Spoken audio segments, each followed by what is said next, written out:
Hey guys, welcome back to the channel. I hope you all are staying healthy and safe. If you haven't already, I'd recommend going back and watching the time-lapse series. You're gonna find out how this car got to where it is now. In this video, we're installing the seat, the harness, the shifter, all the good stuff in the interior. Specifically, we've got the hybrid racing short shifter, Battlecraft shift knob, Sparco hub adapter and steering wheel with the energy quick release, Brid Vios 3 low max seat, Takata harness, and race bred heel plate. So follow along as we install all these components, and we'll see you at the end of the video.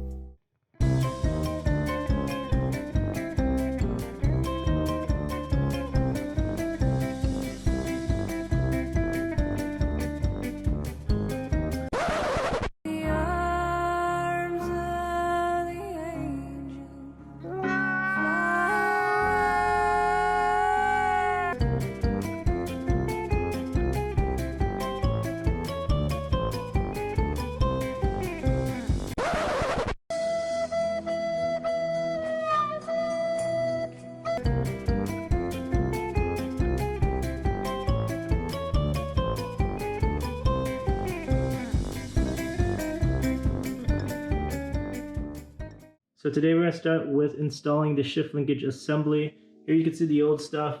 It's kind of rusty. It's got a little bit of dirt and grime on it, so we'll be cleaning that off.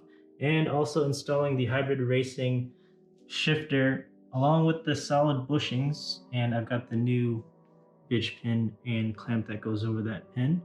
Also, to top that off, this little cool guy will be going on there too. You can see that. That is the Battlecraft hybrid teardrop shift knob. If you guys know, you know that this thing is super hard to get. They were gonna release a batch. They kept saying it was coming, it was coming, it was coming. And by the time I found out about an hour into the release, I went and tried to buy one and they were already sold out. My buddy, who is freaking awesome, he ended up picking up 3 of them, and one of those were for me. Shout out to Johnny for picking this up for me. This was the one particular piece on the car that needed to be like this piece specifically. Everything else was kind of just whatever, you know, as long as it worked. This piece here, it was like, it had to be the Battlecraft shift knob, and I finally have it. So I'm super stoked about this. So we'll start off, we'll clean that up, disassembling it, and we'll get everything put in.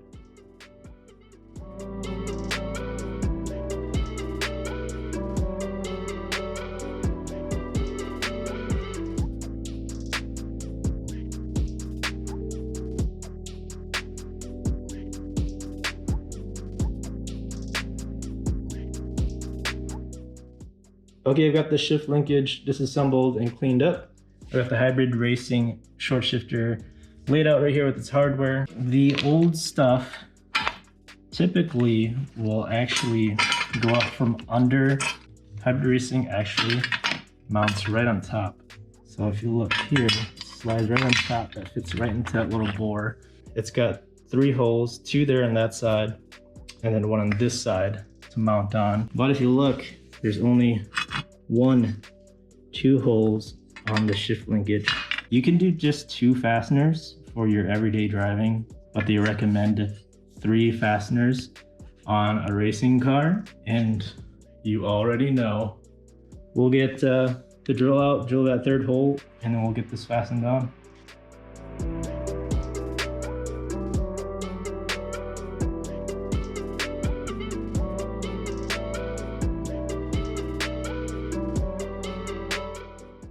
All right, got the shifter mounted onto the shift linkage. You can see here, it actually uses this little spacer here, specifically on the B18 shift linkage. You see there, all 3 fasteners holding the shifter on. Now I just gotta mount up these bad boys, and this thing is getting installed in the car.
Alright, I'm all done installing the hybrid racing short shifter. Got the Battlecraft shift knob mounted right on top there too. Looks great, and also this thing feels great as well. I also have the Speed Factory heavy duty detent springs installed in the transmission as well. So that makes this thing super notchy. You definitely know what gear you're in. It feels great. Up next, I am installing steering wheel and components. I have a Sparco R383 wheel, Sparco hub adapter, and energy quick release. I wasn't a big fan of the Sparco horn button, so I'm actually doing a delete. And I have this awesome carbon fiber block off plate from my good friend at Artisan Research. Thanks, Josh. This thing is an awesome piece. What I already did was I found as close to true center as I could. Basically what I did was I just turned the wheel all the way to the left, and then I turned it all the way to the right, and I counted how many rotations. And whatever I got, I think it was like 2.6. I ended up just taking that number, dividing it by 2, obviously 1.3. I went full lock to the right, counted 1.3 rotations to the left, and that was about center. I double checked that by rotating to the left and to the right and seeing exactly where the marks ended up. Pretty close to being the same on both sides. This is like super off because I did inner and outer tie rods. The wheels are not even straight at all. This thing is definitely going to need an alignment. I've got some specs that I'm going to be using, but this is as close as we can get to center right now. We just got to install the hub adapter and we can get everything else installed.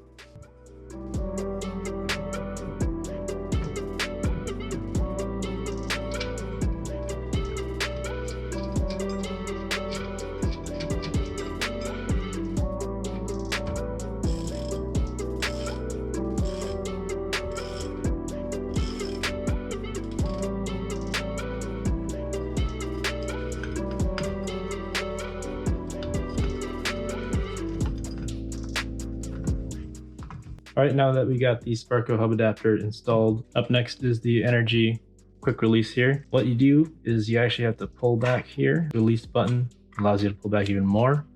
And then this piece back here is gonna separate. This piece here is what the steering wheel is actually gonna attach to. I can get the pop back in place. There we go. And then this other piece here that came off, this is gonna attach to the Sparco hub adapter. We'll use the screws that came with the kit, and then that'll allow us to attach everything else onto it.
All right guys, so I got the steering wheel installed.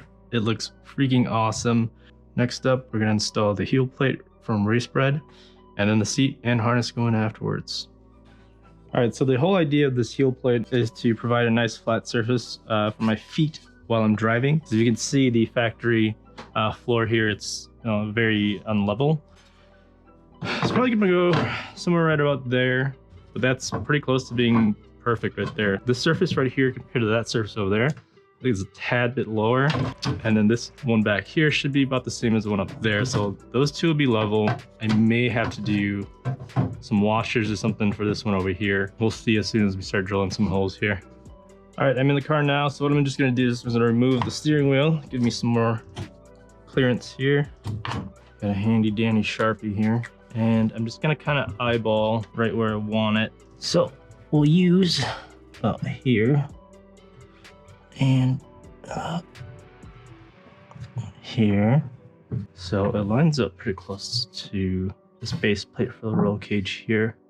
So if I just kind of use that as a guide, I can get close with the back here. So it's about there-ish. We'll mark that. We'll go to the outside here as well. And we'll use this outside one. Just because this part right here is on a raised surface. I think I'm okay with that. I'll go ahead and just remove the plate and then drill the holes.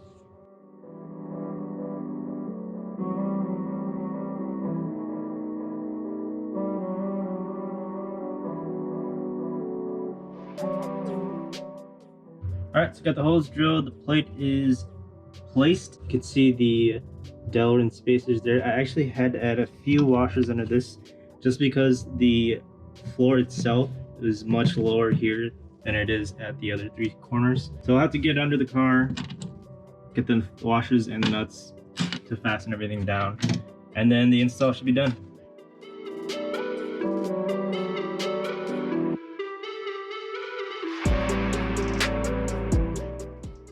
All right, everything's fastened down, ready to go. Off to the next step, which is the braided VS3 seat and Takata harnesses.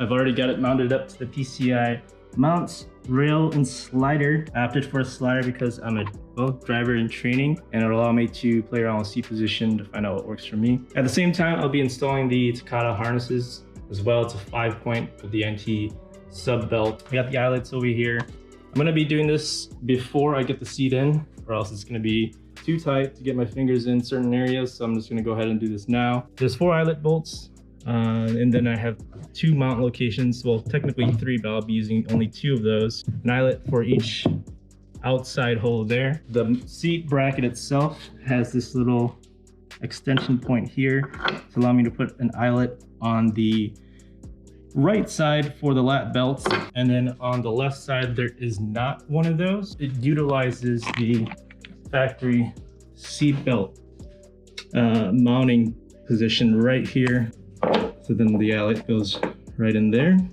That'll be the lat belts on the left side of the seat, and then the shoulder harness is going to go through the seat and then right onto the roll bar portion of the main hoop on the cage. We'll go ahead and get these on and get the seat put in and fasten everything down.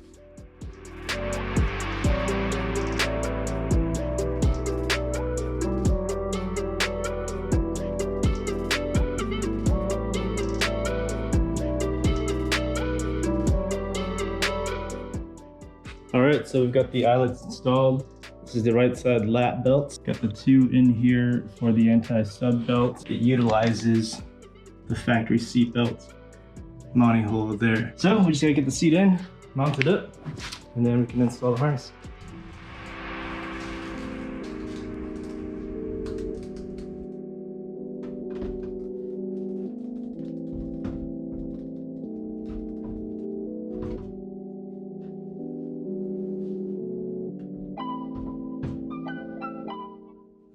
All right, got the seat in, but ran into a little issue. Mounting holes didn't line up, and I found out that is the reason why. Is because that eyelet is hitting the little tunnel here. So I think what I'm trying to do is I'm gonna try to turn the eyelet around 180. Hopefully it doesn't get in the way with the rail, but we'll see. So I've got the eyelet turned around. It's so close to working. If you can see right there, the eyelet's actually hitting the rail. I think at this point, I just might pull the grinder out and grind a little section off of the rail right there, just so I can get this eyelet to work. That should give me more clearance on this side. I know the bolt just sticks out a little bit, but that is shorter than if this side was over here. We'll go ahead and test that out. Okay, so I got the seat back in just to test it before I do any cutting and grinding. And it is so close, as you can see, that bolt end on the eyelet is still hitting the tunnel. It is much closer, bringing that seat mount closer to that mounting hole, but it's not quite there yet. So I think what I'm going to do is I still have to grind a little bit of weight at the rail here so I can fasten and this eyelet down tightly. And then what I'm going to do is I might just take a grinder and cut off the excess of that eyelet, and that should give me enough room to slide it over just enough to get that bolt through here.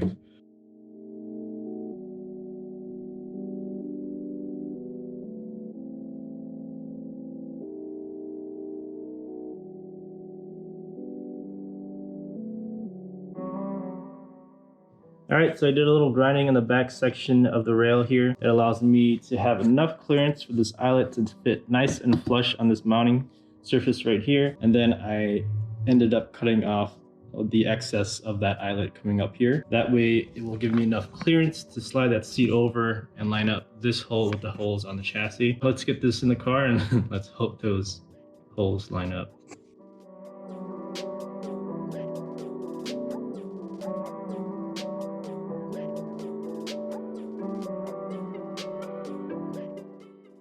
All right, then I have the seat out for the 658th time. Don't line up here quite yet, but the thing is, all three other corners of the seat bracket do line up. Even though I do have clearance between the eyelet and the tunnel, this still doesn't line up here. So I think there's actually an issue with the mount itself. So what I'm gonna do is I'm just gonna take a rotary tool and section out the slot a little bit longer, and that should allow enough room for me to get a bolt in there. Not only that, I have to remove the eyelet because I can't get the bolt in if the eyelet's there. So it's kind of a two-step process. So I gotta remove that, put the seat into the car, bolt it down, and then put the eyelet while the seat is in the car. A couple more steps to turn out to be a lot more in-depth than just simply bolting a seat in. Stay tuned.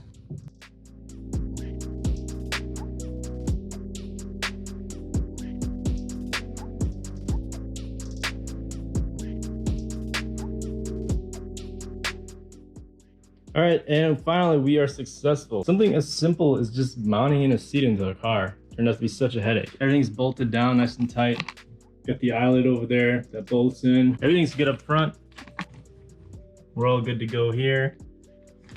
That's just what it is sometimes in the aftermarket industry, you know? It's supposed to be bolt on, but usually never is. Since the seat is in, up next is the harness. I'll go ahead and latch in the lap harnesses and the anti-sub belt, and then we'll go over kind of some of the rules and guidelines to go by when you're mounting up your shoulder harnesses here.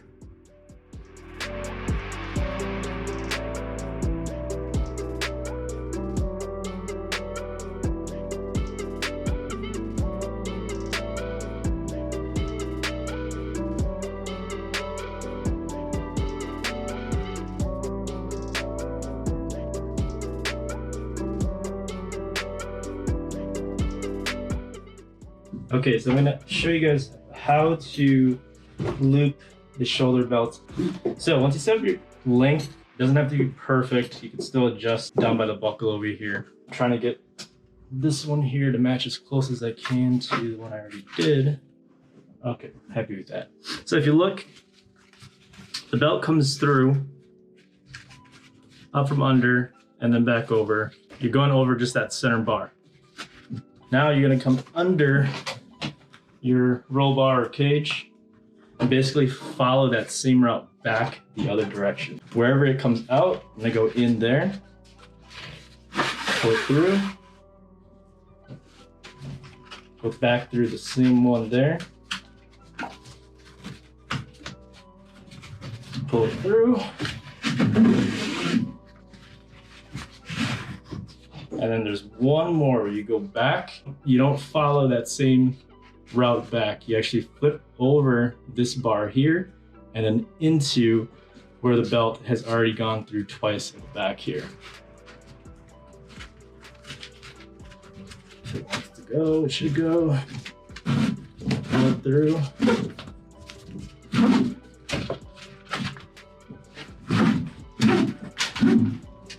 And that's it. That's how you properly route the belt around this little guide here. You'll know you did it right if you got just the one bar showing right here. That's what a lot of the tech inspection guys look at when they look at the harnesses. to see if you did it right. That if you got more than one of these, then you've done it wrong. That's how you do it there. Of course, the access, you can roll it up, zip tie it somewhere, but that's the gist of it. All right, so I've got the harnesses installed.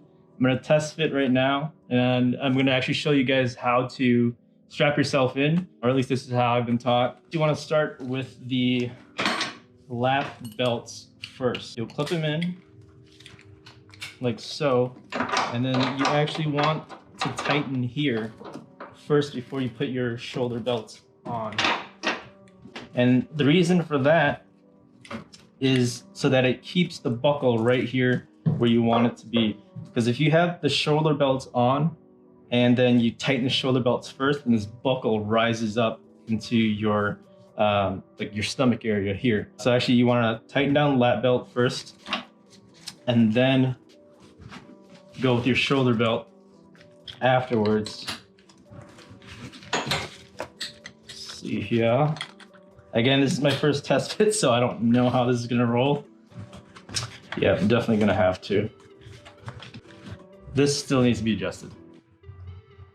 So I'll take this off and jump back there and adjust it some more. All right, so I made some adjustments to the shoulder belts here. So I'm back in the seat. I am gonna strap in again and see if that adjustment was enough. Start off with the lap belts. Start off with lap belts first. Again, so you don't get the buckle riding up into your stomach area. And then now put on the shoulder belt. Oh, this is looking a lot better. Slip it in and maybe we can pull on that and pull on this, and that is pretty solid right there. That keeps me in my seat here. Shoulder belts are good. Yeah, I'm not going anywhere. I think I got it. So this is how you do it here.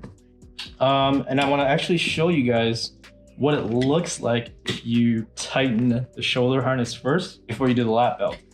All right, so if you remember, before the buckle's down here, but watch, if you do your shoulder belts first,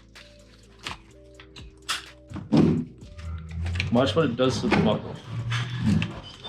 See that? The buckle starts right up. And now when you get the lap belt on,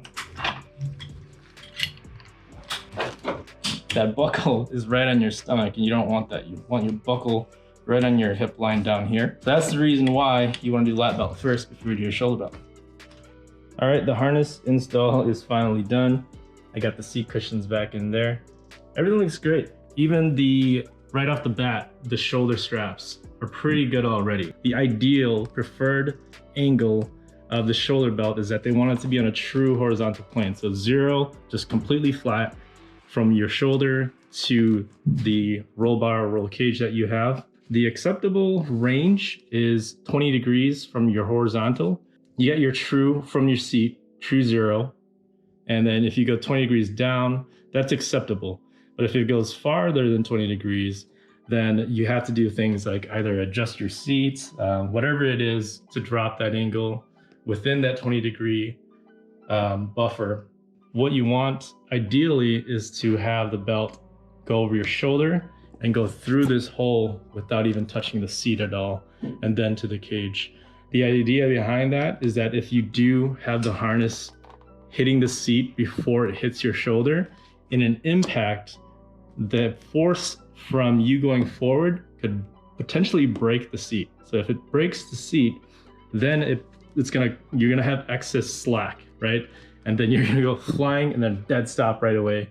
And that's not gonna be fun. So you wanna go over your shoulder, straight through that hole without touching it, and then to the cage.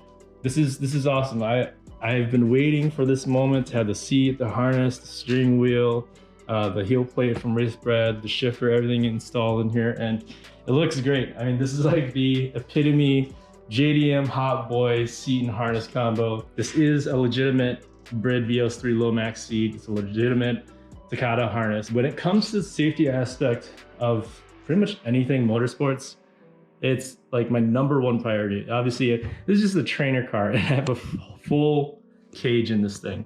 So when it comes to the safety things, I don't skimp. I make sure to have the proper seats, the proper harness, the proper chassis, making sure that if I do indeed get in an impact, I'm going to be able to walk away from it. I hope that safety is on the forefront for you guys as well. But this is it. And I'm super, super happy about it. Hey guys, I hope you enjoyed that video. At this point, I have to give myself a deadline so that I can get this thing done and so I don't procrastinate on it. So I've decided that June 28th, there is an autocross at US Air in Shawano. That's where I'll be doing the shakedown for the car. It was suggested by a good buddy of mine who's also an instructor with the company I work with. He said that an autocross is one of the best places to shake down a car, which now that I think of it is an amazing idea because first off, it's super low speed stuff. It's super aggressive on the chassis itself because it's a lot of tight turns, high G stuff. And thirdly, it's super cheap to do. Oh wait, there's one more. And it's local, so I don't have to tow a car from state to state. So I've given myself that time, so now it's crunch time. I really gotta put this car together. In the next video, I'm buttoning up things like the exhaust, adding fluids, and getting to starting the engine and hopefully going for a test drive. So stay tuned, and until then, be safe, and I'll see you in the next video.